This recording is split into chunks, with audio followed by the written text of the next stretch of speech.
Great to have you on the programme. Thanks for coming on. Pleasure. Before we talk about the report that I saw you've got, I just want to ask your opinion on Heathrow, because we're obviously expecting the Chancellor, Rachel Reeves, to make a push for another runway. What's your view? Absolutely right. It's crazy it's taken all these years. I know COVID and other things intervened. But like, if we're serious as a country, if we want to actually grow the economy, but also kind of just even keep pace in the world, you've got to build infrastructure. I always thought it was a crazy plan all those years ago to fudge it and not build it. And there was the Howard Davis report and it pushed it elsewhere to all the different...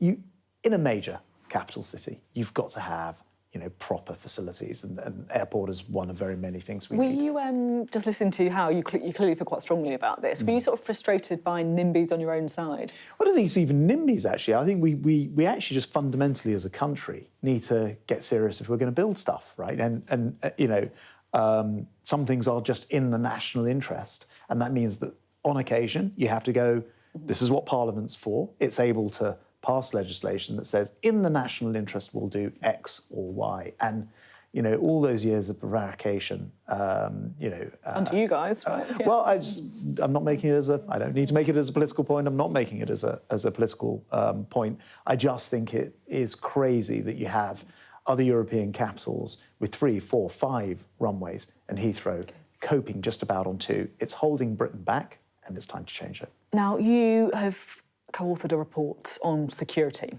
and it does feel like the world's at a very, kind of precarious point. Yeah. What are you concluding? So this is a report from the Coalition for Global Prosperity. They've done a great job on it, as you say. I've written the forward for it. It actually plays off a speech I made exactly a year ago at Lancaster House as Defence Secretary, where I sort of said the world's gone from being in a post-war, post-Second World War era to a pre-war era. Not because I think we're about to immediately go to war, but if we don't watch it, if we don't get serious about defence and making sure that the world remains stable, we'll live to regret it.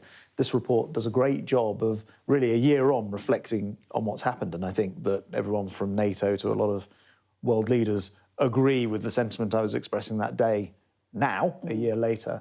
And in particular, they make the point that if you are going to make a more stable world, Britain needs to be active in the world. So things like the development budgets and the way we use those things, hugely important to making sure that problems don't just frankly come home to roost. You talk about the development budget, but there's obviously a lot of focus on the defence budget as well. Donald Trump has recently said that NATO countries should be spending 5% of their GDP on defence. I mean, is that anywhere near realistic? Well, look, first of all, we didn't actually spend 5% during the Cold War. I think I was looking in 1984, I think it peaked at about 4.7 off the top of my head. But I do agree with him. We should be spending a lot more. I fought tooth and nail, and bluntly, between you and me, I can say this now, I won a battle within government and convinced the Prime Minister and the Chancellor. It's not just me and you, right? This is not how no one told works, me. But it was a difficult battle, and to put our defence spending up to 2.5%, which means that you immediately release new money to spend, and to do that by the end of this decade.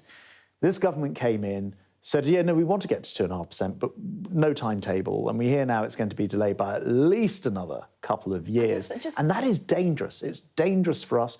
And I'll tell you this, it will cost us more in the long run if we don't tell our adversaries now that we're going to be prepared, because they'll take advantage of us. And, it will cost us more than it would have cost just to put that defence in place. I guess what Labour would say is that, yes, the Conservatives, the last government, set out a roadmap to getting to that target on defence spending, but it was a fantasy roadmap. It was the kind of roadmap that, if you looked at spending in other departments, that if you were ever going to win the election, you wouldn't have been able to stick to. Well, they're talking complete and utter nonsense. And I say this as someone who's just said, I think they're doing the right thing if it's to be believed on Heathrow. So I don't make this as a political point. I make it because it's a reality.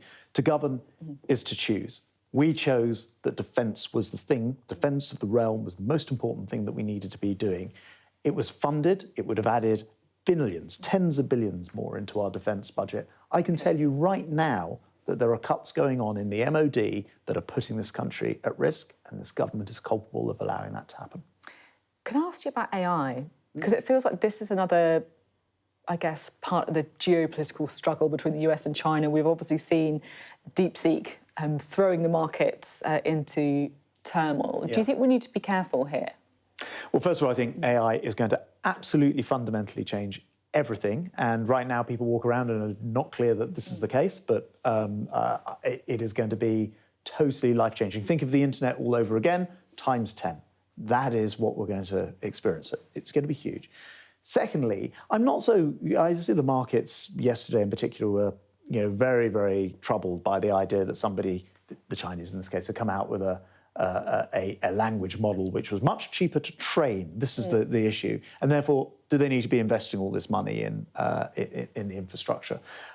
My answer to that is actually, we've always known it's going to come down in price. That trend is perfectly obvious in 10 years' time. If you want to submit a query in ChatGPT or anything else, it's going to be much cheaper.